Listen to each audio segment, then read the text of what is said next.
Phelan EbenhackAP After 3 weeks of widespread protests, the NFL is facing increasing pressure to force its players to stand for the national anthem, but one veteran player believes that banning the demonstrations could have unintended consequences. Tampa Bay Buccaneers defensive tackle Gerald McCoy is playing his 8th NFL season, and while he has yet to protest the national anthem himself, he supports those who want to do so. In a recent interview with ESPN's Adam Schefter, the Oklahoma product predicted that players would have an overwhelmingly negative reaction if forced to stand. "I don't think guys are gonna like it," he said. "I think it's gonna be an uproar if that is to happen, because you're basically taking away a constitutional right to freedom of speech. If guys want to have I guess you would call it a peaceful protest, I don't think it's right to take that away." The NFL has tolerated national anthem protests for more than a year now, but their increased prevalence this season has made them more difficult to ignore.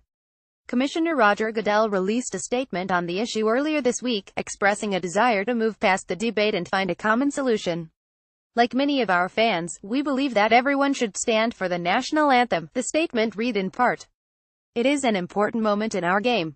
We want to honor our flag and our country, and our fans expect that of us."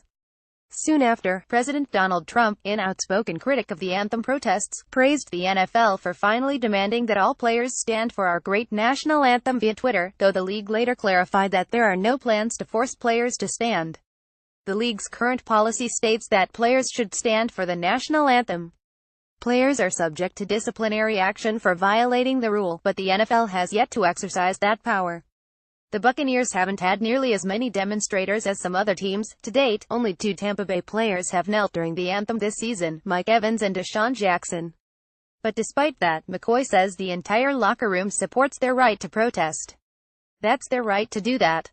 And if they're gonna do it, they're gonna have support of the whole team," said McCoy.